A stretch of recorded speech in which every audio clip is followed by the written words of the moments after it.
All right. Everything seems to be going good here tonight, guys. How's everybody doing? We're gonna be talking to Hunter Noffz, and pretty happy about it.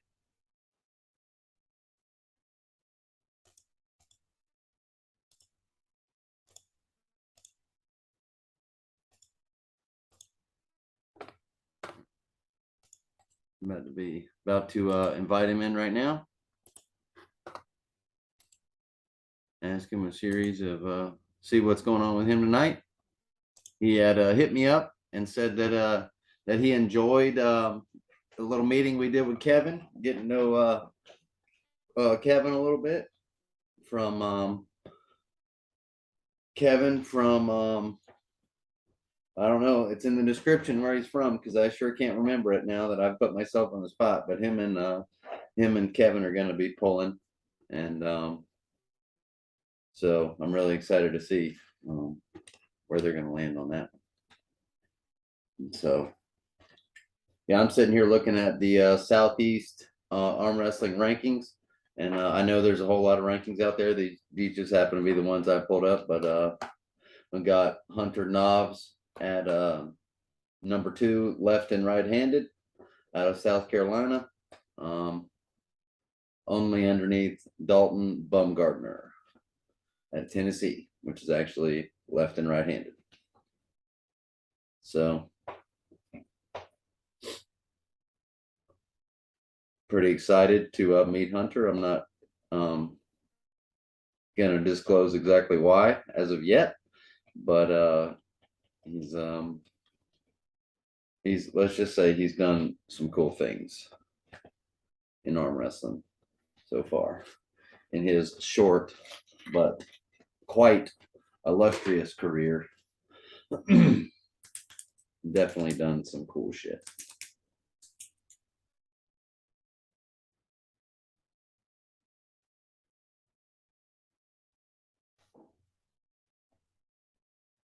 So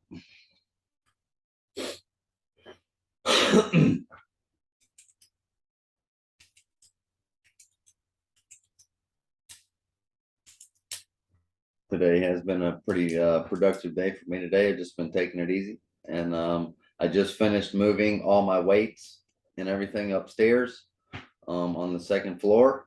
So now I can work out in the air conditioning, which with as hot as it is outside, actually has turned out to be quite an asset.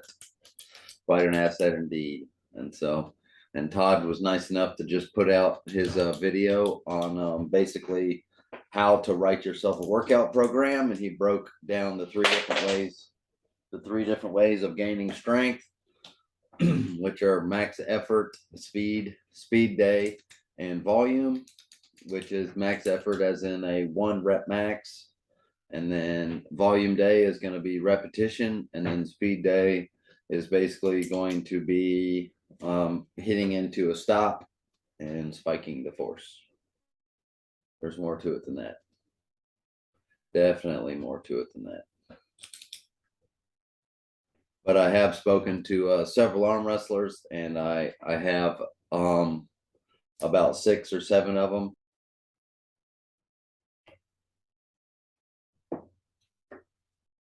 There he is. Can you hear me okay? What's up, man?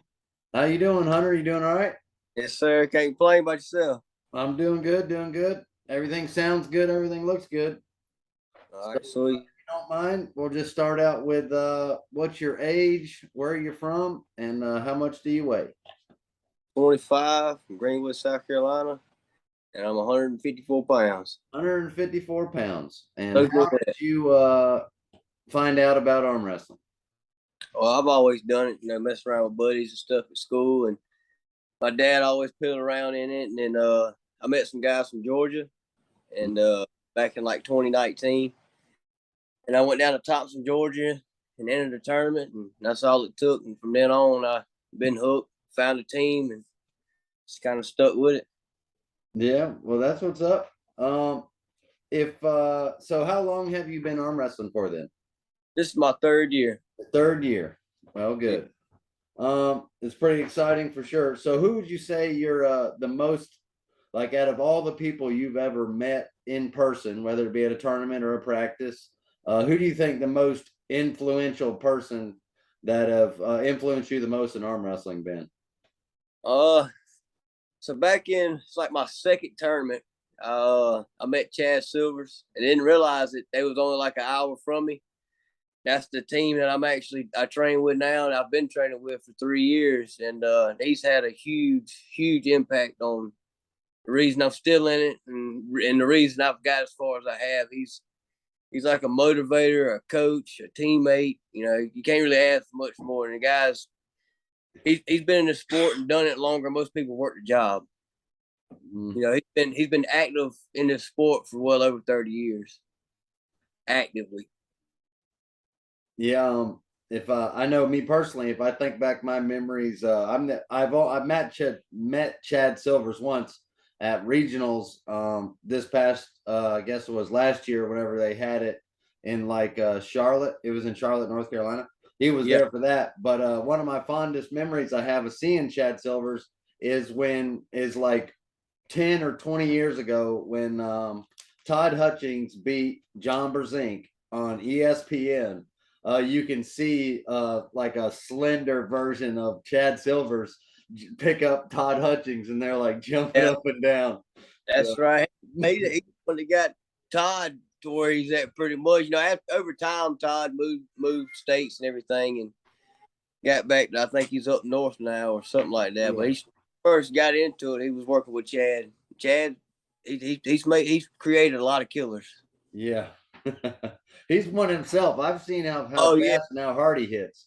absolutely. Between him and Adam, man, I can't ask for better. And the team I'm with, man, you know, the list goes on. And it's not even the horsepower that the guys on my team, it's the knowledge, you know. And these Mm, guys, after so long, you become like family, and you know, you keep in touch with each other. You know, make sure everybody's life's good. And it's you know, it goes further than arm wrestling. uh-huh. And so, well, while we're kind of touching that subject, we'll just continue right on with since you found arm wrestling, what has arm wrestling kind of done for you, or kind of become sort of? You kind of touched on it a little bit, kind of like a family, the camaraderie. Yeah, I've raced dirt bikes, motocross, and stuff like that my whole life. And then once I had my little son, I didn't really have the funds at the time to continue trying to travel and race and maintenance and all that. And then I found arm wrestling, and now like that's like the other half of my life. You know, Mm-hmm. working arm wrestling, and that's pretty much what my life consists of. I literally dedicated everything to it. You know, I'll sit at home late at night working out, even after a practice, just Mm-hmm. constantly watching videos, just different things. And you know, my team helps. They, you know, Chad does a big aspect of keeping everybody motivated. Mm-hmm. You got people like that behind you and depending on you, and you know, once you put in so much work, it becomes a habit. Mm-hmm. You get addicted to that Yeah, progress, don't you? something rehab can't fix. uh, yeah. I know you were talking about, how hard you were working at it and everything else. And before you got on, I was talking a little bit. I pulled up the rankings, and I know there's a bunch of different rankings, but I found Yeah, some rankings where you were ranked, second, right and left-handed and everything. You might be ranked first in other rankings. I don't know, but these are the ones I found. And so it just goes to show. But I remember a little while back, I was trying hard to rack my brain which tournament it was.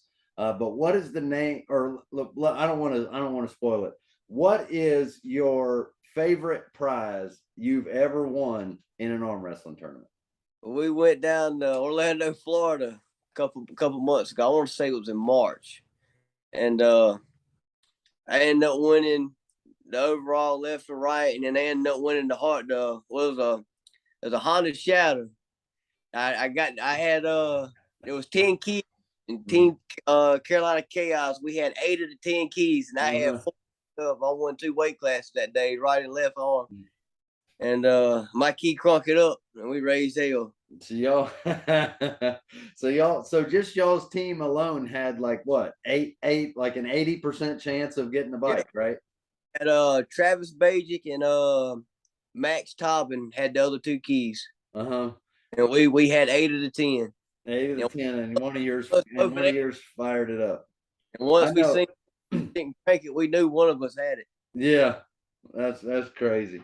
I mean, being you come from motocross, I know that was a big that had to have been just I don't even know. You know what I mean? Like the planets aligning almost. Out of all the things you could have won, you know.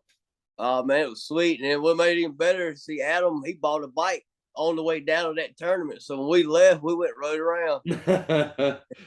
He was already ready to go. Well, even if he would have won the bike, he'd have had to let somebody else ride one of them. You can't ride two. But yeah, that was a pretty good day, a good turnout, and we worked as a team that day, and that's where I feel like we differ from a lot of teams. Not knocking anybody else or their team or anything, but like I say, these guys are ride or die. You know what I mean? Like I said, it goes a lot further than just arm wrestling. Yeah, it's a little more than just a hobby to them too, huh? Arm wrestling's kind of almost a lifestyle, right? Hell yeah. Um, A so lifestyle. what'd you say, buddy? I said that pretty much is a lifestyle. You're right. If you're gonna be any good at it, you need to kind of turn it into a lifestyle, or if you, If you that's how I feel. You got to if you almost, don't, might as well be good at it. yep. Let's see. What does a would you say a typical training week look like for you as far as I know, and I've already kind of already spoke on the fact that we talked and you were headed to a table practice, so I'm just gonna assume table time lands on a Sunday, Yep, oftentimes. every Sunday from about 3 p.m. to about 6. So good 2.5, 3 hour practice. Mm-hmm.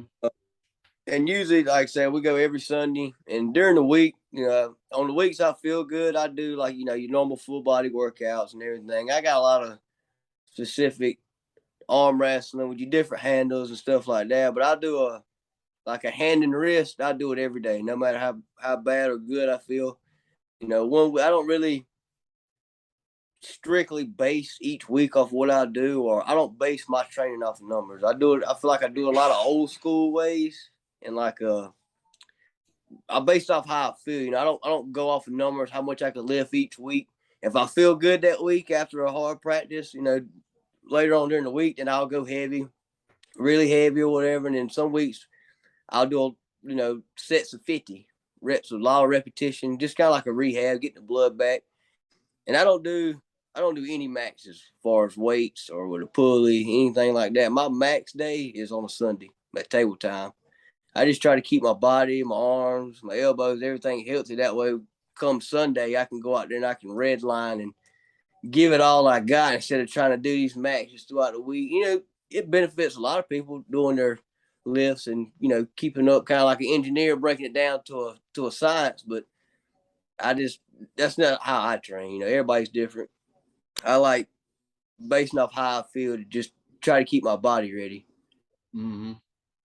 And so you said you redline a lot on the table and in practice and all. Do you guys have kind of a set formula that you guys run through at table time, or? We normally it's all ready to go. It's Mm-hmm. pretty much at a tournament every week. Mm-hmm.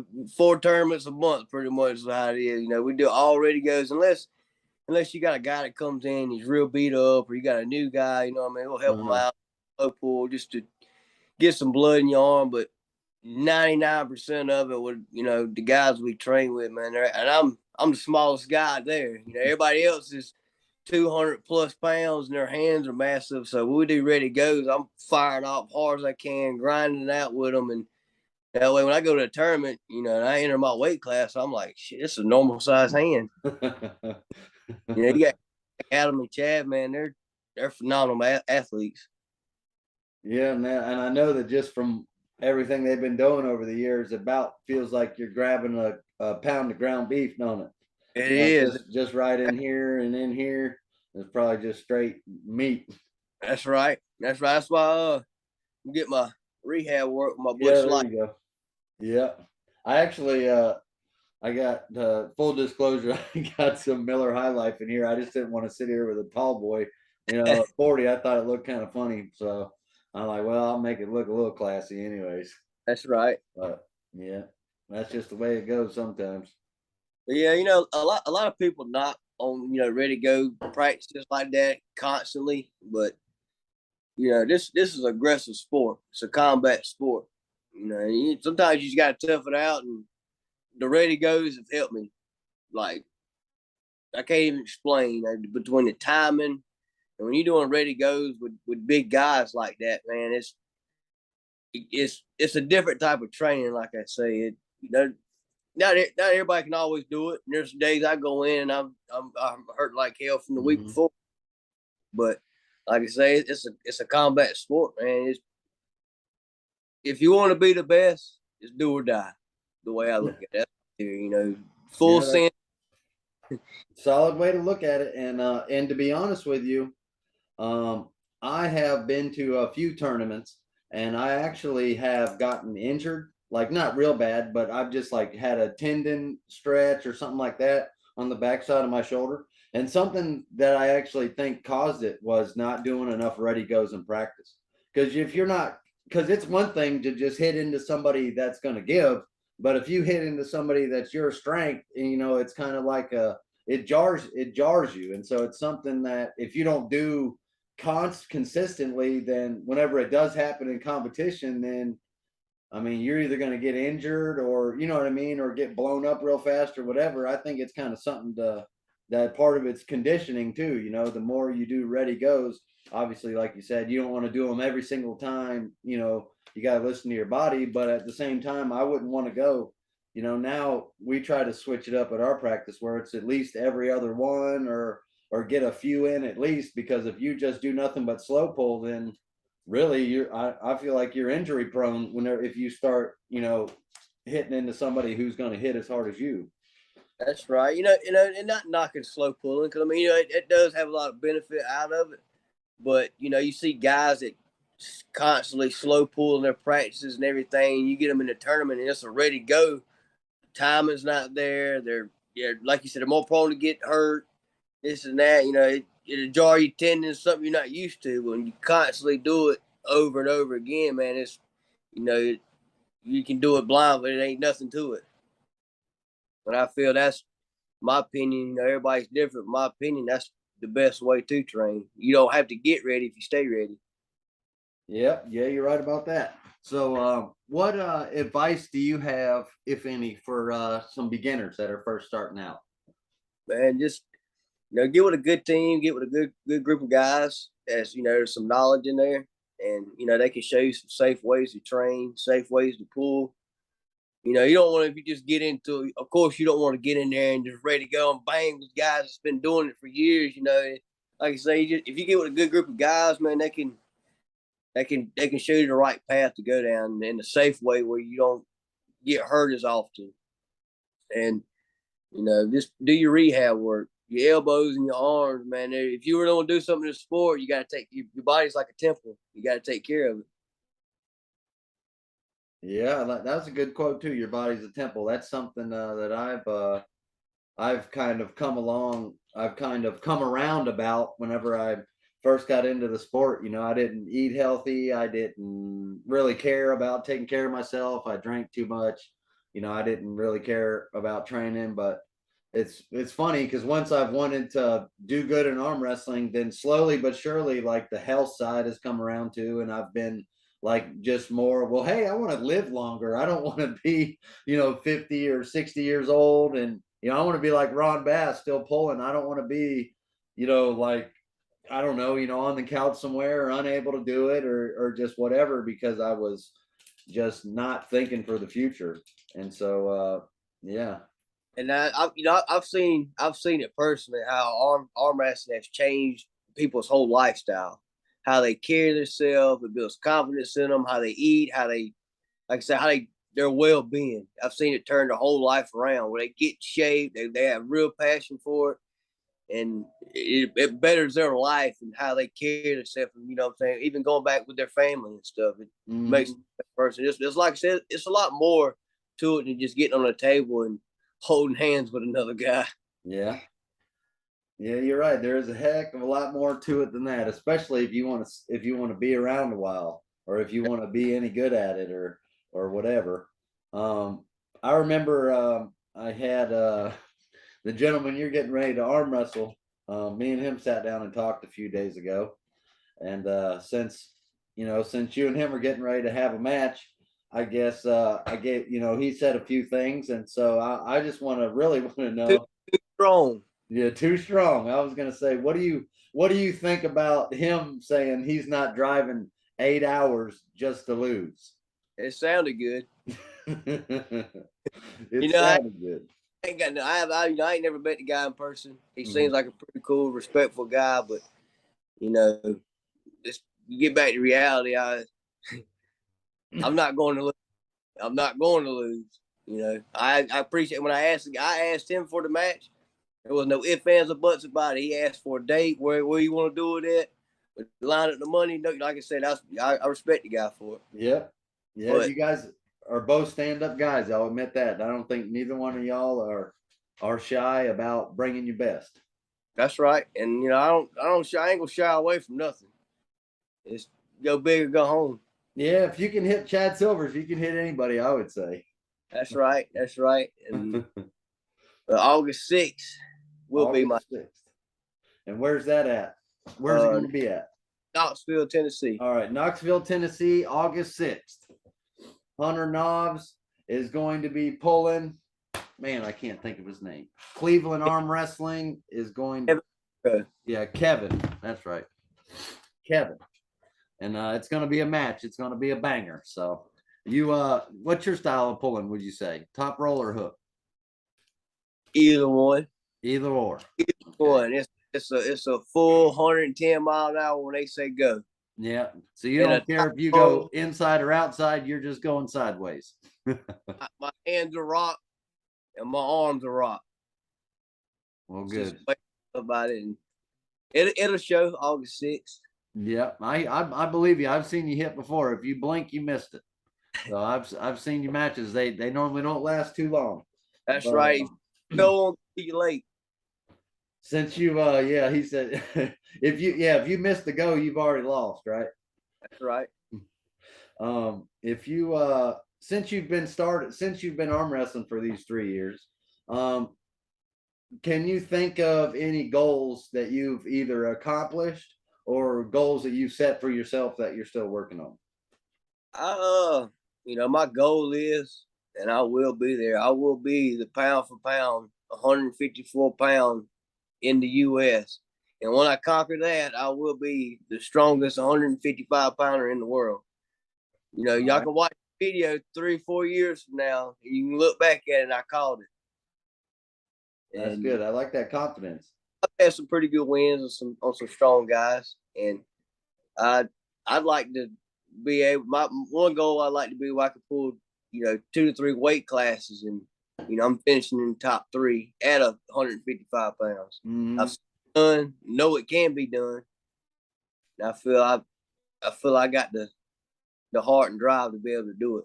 Yeah, so like a little bit of like some Corey the Flash Miller action where he'll show up and pull his classes. You'll pull 155, 176, 198, and just keep right on knocking them down. I'm coming for all of them. Coming for all of them. That was going to be another question I was going to ask you, but you sort of answered it. I was going to say, so I know you're not a real old guy. You're not real young either, but I was just wondering if once you got to like 100 and once you made it to the pound for pound, best on 154, if your plan was going to be to try to bulk up any or to change your eating habits, or if you were just going to keep dominating where you were at, or just kind of wait and see, how your metabolism plays it out, or what? Yeah, I'm gonna just go with the flow. There for a while, I was trying to, put some weight on, and that way I could kind of be in between the 76 and the 54s. I could cut, but I tried it, and I'm just gonna go with the flow, and let my body, react how it does. I'm gonna just eat. I'm not gonna say I'm not no diet specialist. I don't do any of that. I eat what I want. I don't eat very, very bad, but I work outside all day, man. You know what I mean? It's hard for me to gain weight, and I feel when I'm trying to put all that stuff in my body, I don't think it don't make me no stronger or no weaker. So I just go with the flow with it. And I'd like to eventually be up, in the 180s, 198s, maybe later on down in the future. But until then, if I'm still 160 pounds 3 or 4 years from now, you'll see me in the 200s and 220s. And yeah, I don't show I nothing. love I it. like to face adversity head on. Yeah, well, that's the way to be, especially if you got that attitude as an arm wrestler. I feel like just mentality. I don't want to give a whole lot of stake to mentality in arm wrestling because I know but there is a large part of it. Like you said, it's a combat sport, and obviously the mental aspect of, you can't step in a UFC octagon, questioning whether or not I'm gonna get my ass whooped. You have to go in there, saying I'm gonna knock this dude out, and it's just something that goes along with the confidence whenever you're gonna, throw a punch or throw a kick. You just do it with 100%, not second guessing. So If you have that doubt and it crosses your mind, you lost. You lost. That's it. You got to have that mental strength as well. You know what I'm saying? To go in. That's in anything though. It's not just any sport, anything dealing with life or anything like that. You got to have that mentality and that drive for it. You can't doubt yourself. If you put it, confidence comes from hard work. And I'm a true believer in that. The work you put in, that's what builds the confidence. yeah, actually, I think there's a whole lot to that because if you look at, I bet you if you set up a hidden camera in your practice or whatnot, you're probably not going to, everybody there probably shows up and lives and kind of breathes a little bit of a aura about them, like they're confident in what they're doing. They understand their strengths and weaknesses and their limitations, and they can trust themselves because they put the work in, because they've done the reps, because they've done the sweat, and they've done, you know what I mean, and the consistency throughout the years, and it's just kind of stacked on top of each other like bricks. And so yeah, I can see that. I really can. Right, and like I say, man, I have to dedicate a lot of this stuff. The only things I ever take from anything I win is me showing up. The rest of everything else goes to my team because they put in the time, they put in the work. They constantly check on, like, is everything this, that. They're there, and their mentality while we're in that room is, everybody's the best. How they carry it, and they portray that on me. And that's why I get more of that. When I put in the reps and the work with them, when I leave that room, I know I couldn't have done nothing better. I couldn't have been outworked. That's the way I like to look at it. Yeah, and I'm really liking how you're just really accenting the importance of a team, because I've spoken to several people just briefly on the internet, whether they be new to arm wrestling or whether they be, whether they're just coming up or just learning about it, and a lot of them don't have, solid training partners, or a lot of them are like, man, I hate that I'm having to drive, 45 minutes to practice or an hour to practice, and I'm just encouraging them, like, stick with it, man. Once they become family, and once you guys are holding each other up and motivating each other, it'll just be so much worth it. Hey, man, that's how I feel. 3.5 hours every Sunday to come practice with us. Mm-hmm. Every week, that's a 7-hour drive pretty much he makes. So, I mean, if they love it and they want to do it, mm-hmm. Like I said, I'm blessed for the guys I got behind me with like I said, it's not even the power that's in the room, it's the knowledge. I got Chad Silvers, Adam, Shane, Sean, Matt Harris, Fritz Corey, all those guys, man, they've been doing this for 30 plus years. Yeah, it sounds like you got like over 100 years worth of experience there, right in one room to like at your disposal at any given moment, And if they see anything left in my tank, I cannot leave that room. They're like, oh, where are you going? Where are you going? Yep, that's right. And like I said, I'm blessed to have that and have that kind of support behind me. Absolutely. There's something to be said about, the people that I guess your brothers that you're working towards the same goal with, that they can see like the same potential in you, you know what I mean? And you can see potential in them. And it's something like, it seems like one of those experiences where I guarantee you some of them guys would probably much rather see you win than they would win themselves, and it's stuff like that. That's just irreplaceable there, you know. You know, if I win or if they win, we're all just as happy as like we just won a world title. You know, we all celebrate. We all just, you know, it's the energy that brings. That's what makes the team so strong. And I'm a true believer. There's not any state in the U.S. that's a stronger team than Carolina Chaos. That's it. And I believe it the way, I mean, you got proof when y'all had 10 keys or I'm sorry, 8 keys out of 10. I mean, the proof's right there because y'all had to have, you know, if it was overalls and everything, then you guys had to have majority of the weight classes pretty roped off. That's right. So, yeah, man, I'm glad I got a chance to talk to you. And from the sound of it, I probably need to reach out to some of them guys and see if we can get them on here. I haven't seen Chad Silvers on anything, so if I can, he'll sit down and talk. He's not a big internet guy. He likes for people to talk about him. He ain't got to talk about himself. Well, oh well. I might try him. If he does it, he does it. If he don't, he don't. But right. Either way, I appreciate you being willing to sit down for just a couple minutes and let everybody, including myself, get to know you a little bit better. Absolutely, man. I appreciate you giving me the opportunity. Yep. And you say August 6th, huh? August 6th. All right. Y'all be tuning in August 6th. I guess I'm going to go ahead and let you go. But if you don't mind, hit me with a. All right. You heard what he said, Cleveland Arm Wrestling. Don't sleep on Go or you already lost. That's right. I appreciate it, man. Yeah, big dog. I'll holler at you soon, man. All right, have a good one. You too.